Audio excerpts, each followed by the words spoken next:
New Garnier Men Acno Fight Gentle Cleanser. ये है gentle on skin, tough on pimples.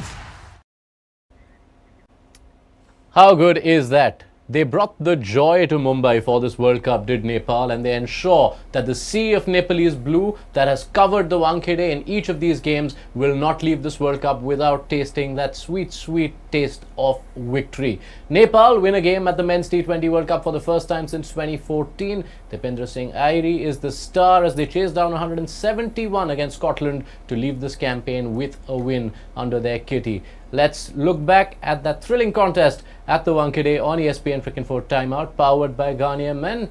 Sanjay Bangar, I'm sure you'll allow me to go to the thrilled coach. Often I'm going to borrow a line from the broadcast. Cardiac kids turning cardiac kings. They won a lot of one-ball battles today, let me put it that way. I mean, I'm sure it will be a wonderful experience to feel it right there in the stadium. I'm not there this time around, but what a win for them. Sanjay called it 160, we got 170.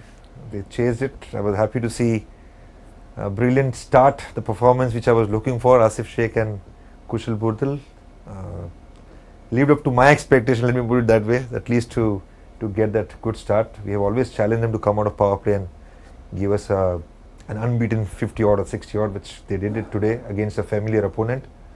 Kushal Bhurtal, you know, when he bats that well, I think he's eye-pleasing to many. His solid base that he creates, the shots that he plays, a couple of those power hits out of the park was wonderful to watch as well. We famously named that at that point Meetha Bhuri for Bhurtal, and for Asif Sheikh we used to call him Silky Sheikhu. So it was good to see that. But what a finish in the end. You know, at one point it looked like Scotland was pulling it back. Michael Lish with his round the wicket angles, use of angles, until that flurry of runs which happened with Dipendra Airee at the crease. He's one of those finishers. He's been promoted in this team. Different thinking, interesting thinking, a good one as well, because he's getting a lot more balls to face. And with Gulshan Jha promoted, bit of flexibility in the order today. So that was a good one to see. Unbeaten partnership giving them that first victory, which they were waiting since 2024. Yep, 2024 they came oh so close. 1-run defeat to South Africa. Felt they had the game against Bangladesh. The start was solid from Bhurtal and Asif Sheikh, but with 6 overs left and 70 plus to win, you're wondering if the game is just slipping away. Dipendra Singh Airee and his takeover of the Wankhede. Your thoughts? I mean, terrific skills Airee has got, and I've become a fan of him because it's not only this particular game, but the way he's played throughout the World Cup. The way he took down Adil Rashid, no fear, and again a wide array of shots, reverse sweep, playing over covers, the conventional sweep, and I think he's that sort of a player who rarely targets straight boundaries. Plays with a very peculiar backlift. I mean, the bat drops down a little bit, has got relaxed hands, and then he uses the wrist really well to get over the square leg region. But what fascinates me is the power that he generates through the offside. And he flat bats off the front foot, and then he slices the ball when he wants to go over point. So I mean, these are fascinating skills, and along with a little bit of bowling as well, I think he can be a very, very handy all-rounder, and he'll be in demand in most of the T20 leagues. I was just going to ask you, you feel this is a player we're going to see a lot more of in this part of the world? Well, let me predict. Yeah. I mean, if I'm allowed to, I think... You are the oracle, please. I think he could be the first Nepalese player to play in the IPL. After Lamitane. After Sandeep Lamitane got his go with Delhi so maybe the second, a few years ago. As a batter, I would say he would be the guy who can create an impact. Won't that be some story? Because it made quite the waves for Lamitane as a Nepalese cricketer when he came to the IPL. Another addition to that list, I'm sure, will only further Nepal's burgeoning reputation. But thoughts on just that takedown and that 1 over of Michael Leask, because he'd given 10 runs in his first 3 overs, and then that over, which is the 16th of the chase, goes for 20, and that's really where the game shifted. Pretty much. And then while watching the game live, I was thinking, not again, you know, against Italy they had the similar situation of an off spinner bowling 4 overs for nothing and picking up wickets. Michael Leask started the same way. forgot the name, but anyways, staying present to this game. Deepu, I don't know if that over specifically, Dipendra shifted a little bit and took middle stump guard. I'm not sure. Was he more deep in the crease? But he targeted the right areas, like Sanjay mentioned about his wrist as well. And once he got one going, I think Lisk was not up to the mark. The first one which he tossed up probably was trying to purchase that wicket, but that didn't go in his favour, and Dipendra power hit him nicely, and obviously that over went big over there. Special mention for Gulshan Jai as well. I think, when he was promoted, it was again Michael Lisk who was in the middle of a good spell, and he had to face him those couple of balls. Yeah. He played him well, and I think overall, just couple of those shots which he in fact played in the end were also breathtaking. Yeah, I have to add to that. I second what Monty just said. Is the shot that Gulshan played, the straight six, which actually curved like this, Generally, when you hit the golf, it's like either it goes this way or it goes the other way. So it went this particular way. And it was probably that shot which opened up the game for Nepal. Otherwise, they were getting strangled. So it was not only batting from one end, but very well complemented by Gulshan from the other end as well. Yeah, it is a partnership of 73 runs in just 6 overs, coming in at a time when the equation was just starting to slip out of Nepal's hands. The other side of the coin, Michael Lisk had bowled 3 extraordinarily good overs. He's also been Scotland's best bowler. 9 wickets he finishes with. That last over, got a feel for him. Yes, it did. And I think the first one, he tossed it up, but after that, he tried his best. But he was a batsman who was on song. And he had made up his mind that he's going to take him down. So, that was that is the game, because you have to take you have to catch the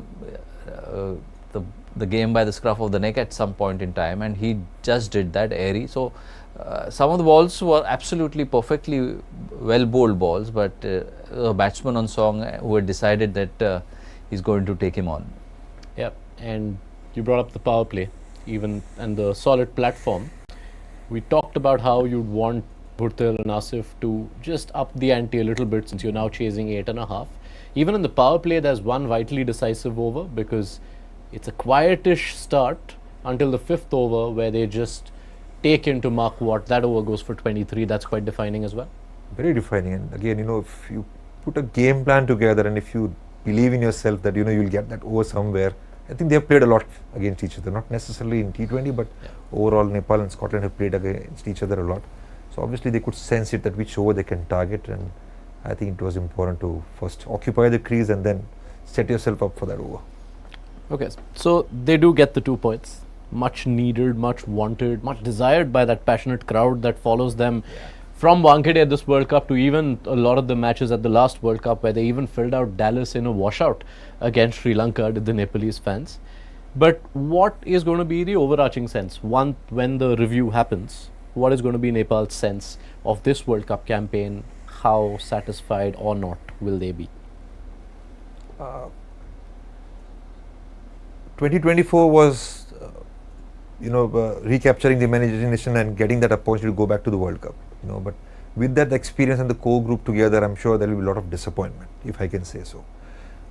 All the games at Wankhede, which means again, familiar conditions, familiar pitch, it did assist their bowling attack as well, I felt, but not that they were able to capture the moments correctly. But if they have to really review this World Cup, I think one of the things was not being sure about what's the best 11.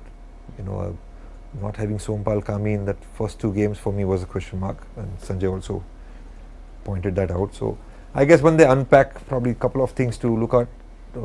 Did they have the best squad in place? If they had, did they have their best playing 11 in place to play all the games? And I think 4 games, which means you want that playing 11 also to be intact.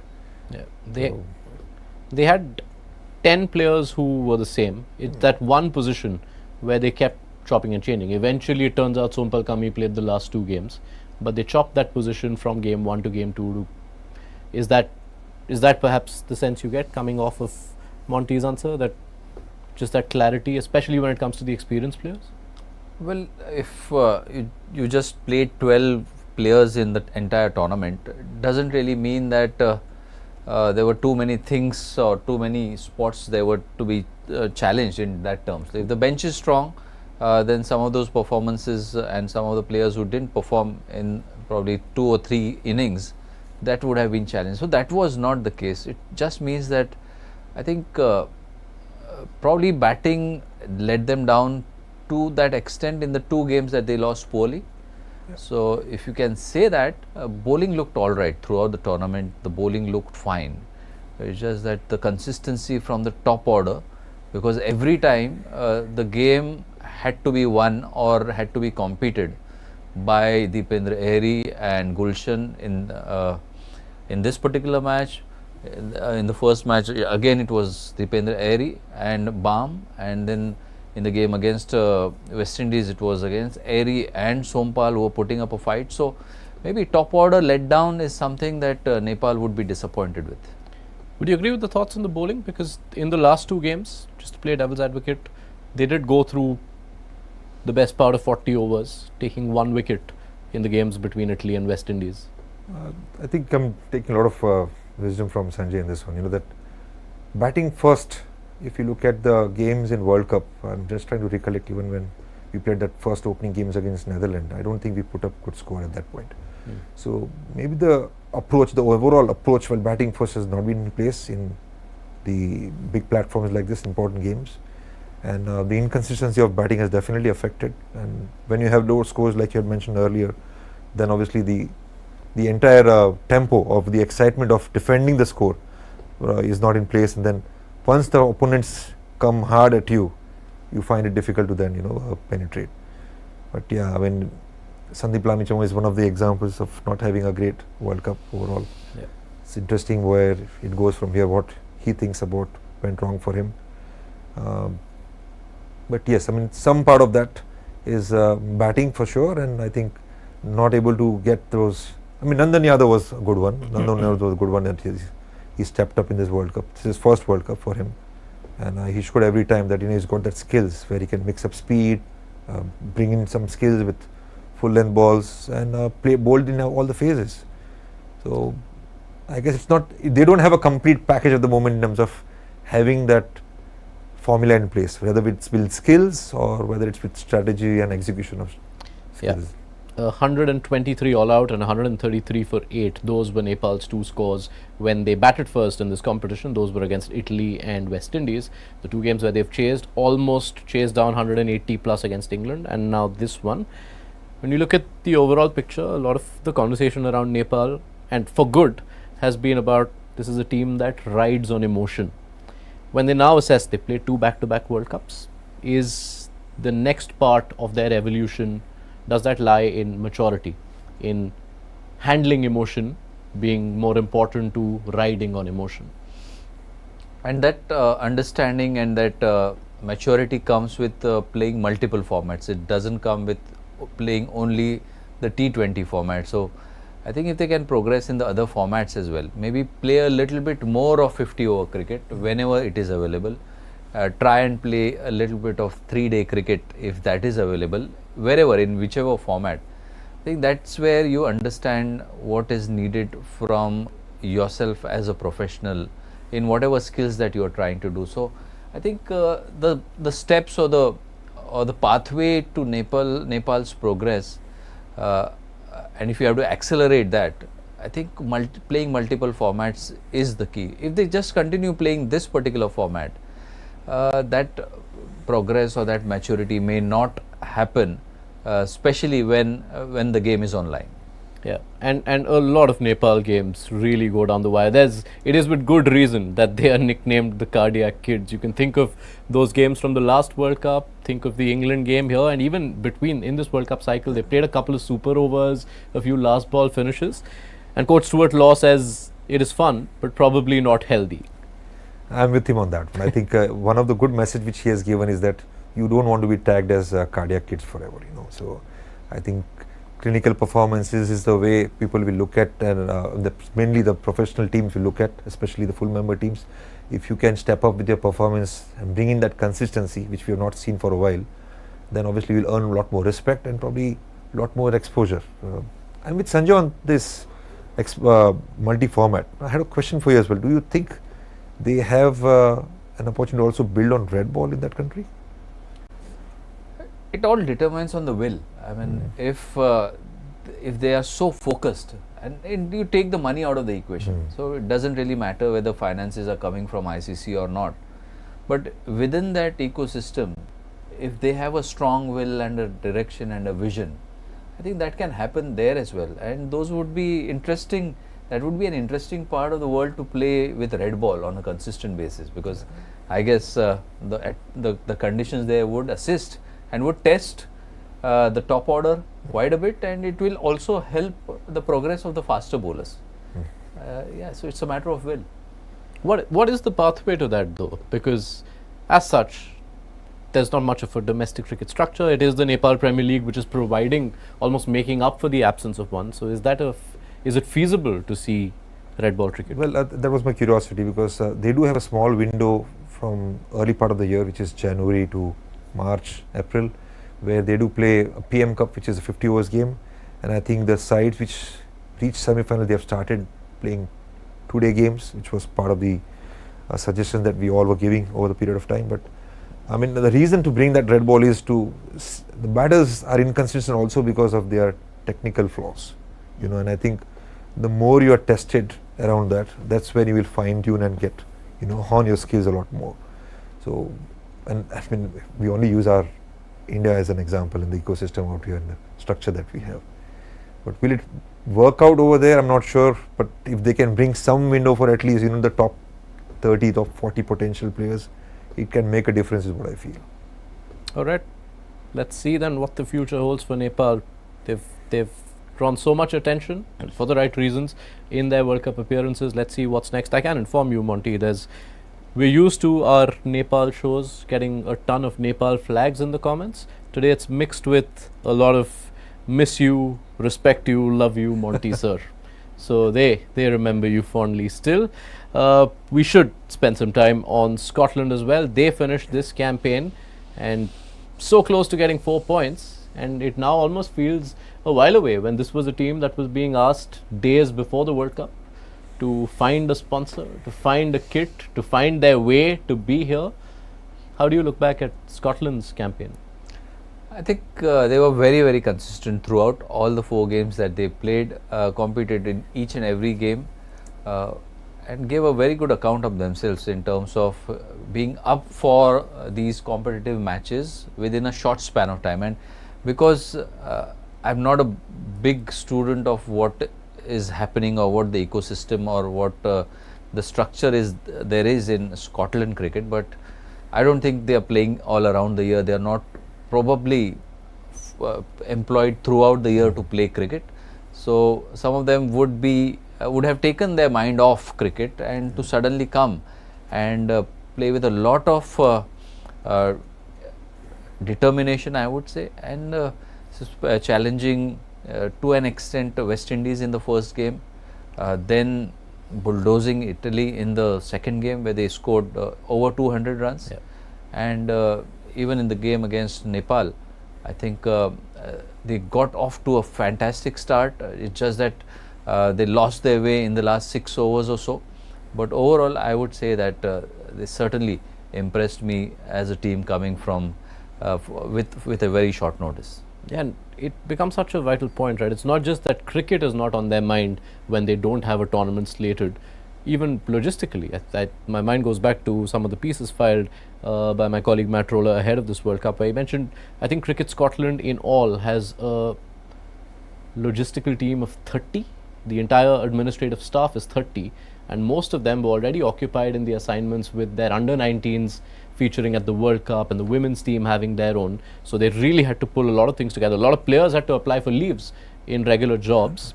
And what to you stands out when you look at Scotland? You've seen them for a while, and at this World Cup.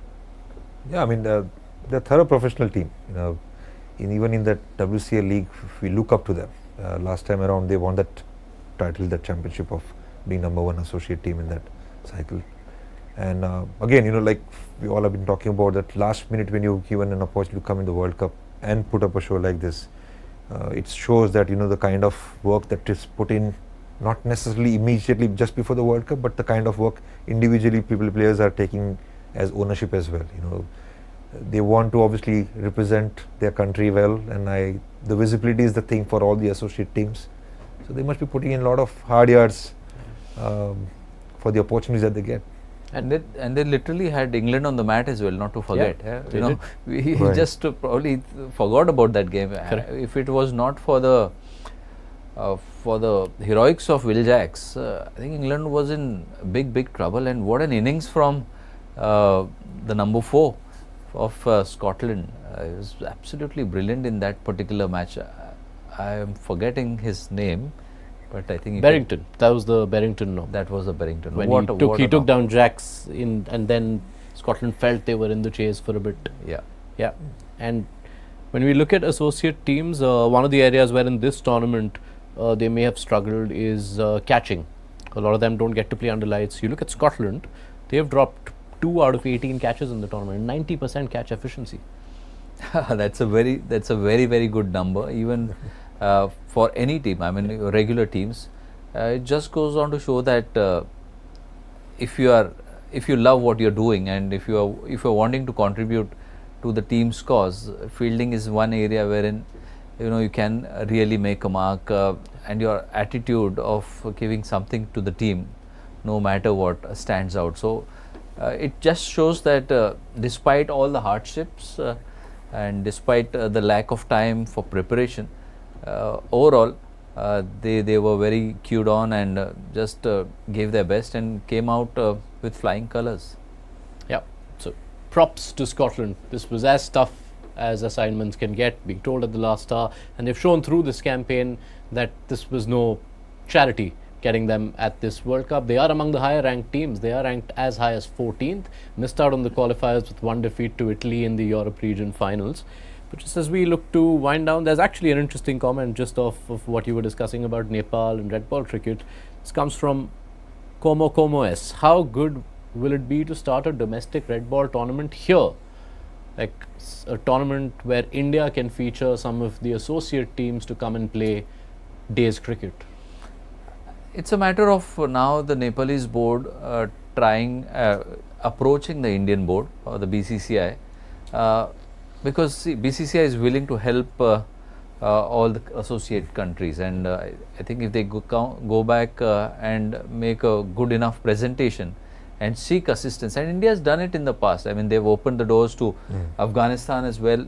Afghanistan team comes and trains, was training in Noida for a good length of time, and I think we are very welcoming in our country in terms of anybody who can come and play cricket, learn cricket.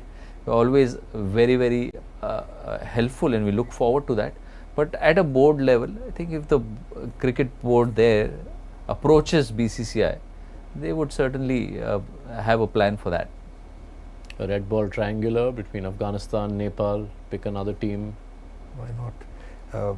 Early on, when we finally qualified and we had a phase where we could prepare a lot more, we actually had reached out to Karnataka Cricket Association as well, and we almost got an entry to play there as well. So things like that can really make a difference. Buchi Babu or Yeah, I think the best place would be come and play in the KFCA. That's a very good tournament right at the start of the season. Play the Buchi Babu as well, and I think they can come and compete in the DY Patil tournament as well. I mean, that's again it's a private tournament, but that's probably one of the best tournaments as far as T20 cricket is concerned. So yeah, those are the few suggestions which come to my mind. All right. I would have loved to take more questions, but it's more comments than questions, and I can probably sum it up in 4. Thank you, Monty sir. Congratulations, Monty sir. Miss you, Monty sir. Great to see you, Monty sir. You want to only speak thing to I your can fans? say is Jai Nepal, Tere Dhanyavad. All right. And from our side as well, thank you, Monty sir, for your time and presence. Nepal have a win. Sanjay, we'll call time for tonight. Thank you so much. Sanjay, Monty, been a pleasure having your company all evening. Well done, Nepal. You have a win at the Men's T20 World Cup after 12 years, so something to leave the World Cup on a high on, and quite a day at the World Cup. It started with the first teenage centurion in the history of this competition. It's ended with Nepal getting 2 points and an all-associate thriller at the Wankhede, and in the middle you had Zimbabwe qualifying for the Super 8's, Australia out. That is where we call time on day 11 of this World Cup. We'll be back again at 6:30 p.m. tomorrow evening. Join us then on ESPN Cricket 4 Timeout, powered by Garnier Men.